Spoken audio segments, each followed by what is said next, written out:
Hey guys, Mr. Marcus here, and as you can see, we're back with some MyClub. Of course, Marcus Mafia, as expects, still in Division 9, but after, of course, winning 2 games the last episode. Pretty decent in Division 9. Most likely going to get promoted to Division 8.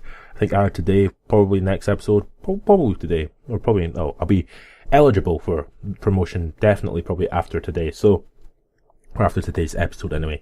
So yeah, anyway, we face against a guy called El Mavado, Division 9 as well. His courtesy rating of AAA, which is just insane, because it must mean he's played like 1,000 games, and he's never been disconnected in one of them, so, yeah.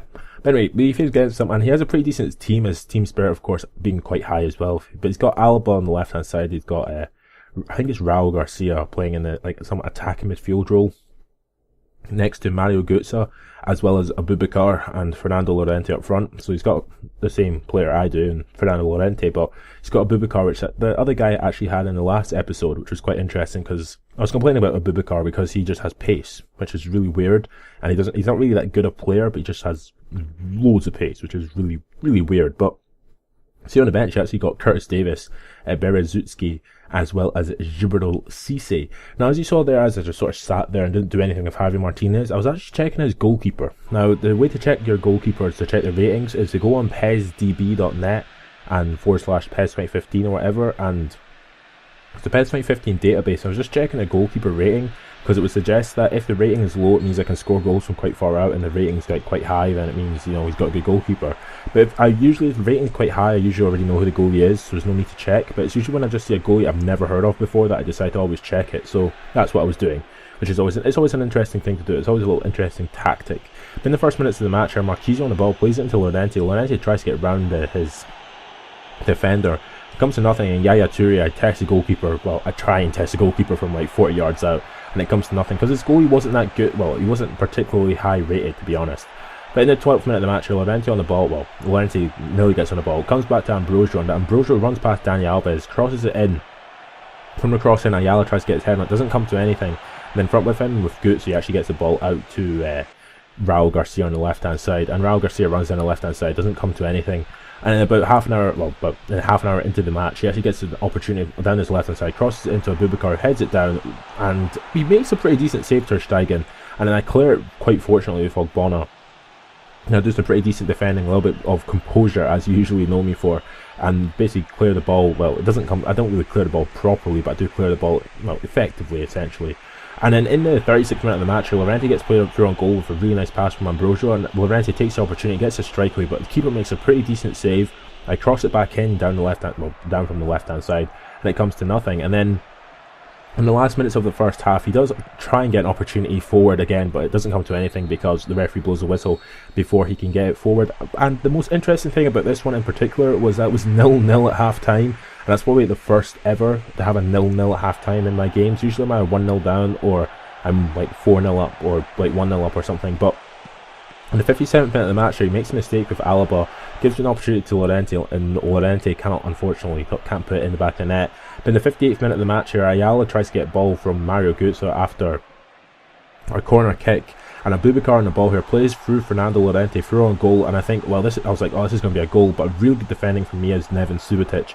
Well, fortunate defending, actually. Probably wouldn't say very good defending, but fortunate defending gives you an opportunity and get the ball back from Llorente. And then in the 75th minute, I try and test his goalkeeper again with a really poor shot, actually, from Fernando Llorente.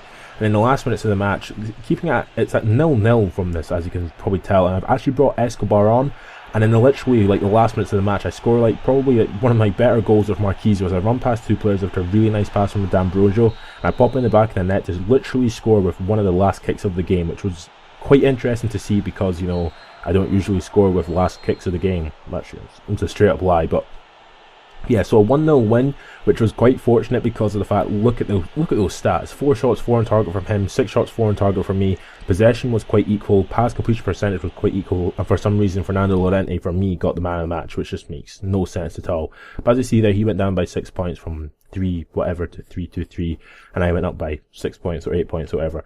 So yeah, so 3,100 GP points earned in that match, and of course a random agent, which is usual. So from that, we go into the second and last match of this episode. I'm trying to change up a bit. Every once in a while, it'll only be like one match, and then every once in a while, it might be 2 matches or 3 matches. It's all dependent on how many goals I score in the matches, which is sort of understandable, because you'll sort of understand from the second match as well. But we face off against a guy in the second match called MT Bianconeri, or Mount Bianconeri. He's playing with Juventus, and he's got a pretty decent team. His team spirit isn't that high, but he's got like in goal, he's got Subasic, he's got Marcelo at left back, Nigel de Jong in midfield, along with Antonio Cassano and Steven Defour, as well as Arda Turan and Marco Marin up front. So a pretty decent squad, and this is the most interesting game I've ever had against an opposition, because if I'm correct, this is a really good game. But he's got Ogbonna at the back, as you can see as well, so that's quite interesting as well as Jeremy Mathieu. And it's quite interesting seeing like all these sort of players that are sort of like, it's weird seeing all these players, because usually I'm playing against people who have roughly the same sort of teams all over the place, same like Ibrahimovic up front and all that sort of stuff. But this time I actually faced against a guy who actually has quite a unique team, to be honest. Not a lot of players that you usually see, which I was quite happy to actually see, other than like Ogbonna, which like for whatever reason loads of people have, which is just really weird. But from kickoff, he basically went forward from kickoff, and he was a pretty decent player when it came to it. I have to give him full props. But there was like a small issue with lag in this game, which was again frustrating. But it never appeared like the big symbol, like from, you know what I'm talking about, like the symbol which appears when it's usually lagging like quite badly. But it was like there was like either button lag or delay lag or whatever, because in the first minutes of the match he gets on his left hand side, crosses in with Marcelo, Hodgson goes up to try and get it, but fortunately for me, Ter Stegen comes out and punches probably Arcuvio straight in the face, because that's what it really actually looked like. But in the in the 7th minute of the match, Ayala gets an opportunity and basically tests the goalkeeper. But 5 minutes later, however, Yaya Toure takes a corner kick and he hits it all the way to the left, all the way to the back post, and Marquisio comes flying in with a header, actually heads it back to Javi Martinez, but Martinez can't get it on goal.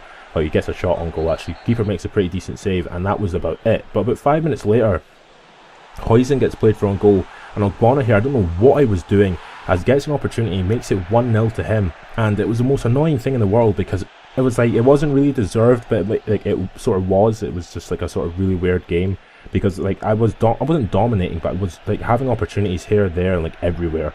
Because as you see here in the last minutes of the first half, and I run on this right hand side of Ayala, gets an opportunity, gets a strike away, and this time his keeper makes another really good save. As you can sort of see, you'll see from the stats in a moment that I was sort of dominating the game quite a lot. I mean, he did have 3 shots on target, but I had 5 and 4 shots on target. So in the 54th minute of the match, again, D'Ambrosio trying to test the goalkeeper from range, and then in the 60th minute of the match here, as you can see, Llorente on the ball. Fortunately for me, it actually pings back to me. I get another opportunity, and this time Subasic again makes another good save from the goal, as his goalkeeper. And then in the 67th minute of the match, Javi Martinez plays the ball forward to Marquisio. Marquisio plays it into Llorente. Llorente waits for Marquisio to make the run back, plays it through to Marquisio. Marquisio takes a first time shot, and it's another really good finish from Marquisio, this time with his weaker left foot. But then about 4 or 5 minutes later, just some really poor defending from me, Huijsen gets through on goal. It takes one shot, he gets an opportunity, makes it 2-1. It was the most frustrating thing being 2-1 down, because like I'm saying, the stats sort of show that maybe a win would have been a bit more, you know, well, realistic. Because as you see here, like within like minutes, I try and test goalkeeper twice. He actually makes a really good block there with his defender. And in the last minutes of the match, I did a really poor pass forward. The guy slowed it down a lot because he knew that he basically won the game. And then Arcuvio goes flying off a fly tackle on Arda Turan, and he started doing skills. And the referee blows the final whistle for a 2-1 loss. So I don't usually lose games in this series, and you know this. But of course, as you see there from the stats, he had 4 shots, 3 on target. I had 10 shots, 8 on target. So maybe I just didn't take my opportunities. That's probably the best thing there. So yeah, so I got beat, but as you see there, I had current points 12. I think you'll need like 9 to get promoted to Division 8. So yeah, so if you have enjoyed this video, subscribe to my channel for more, and catch you later.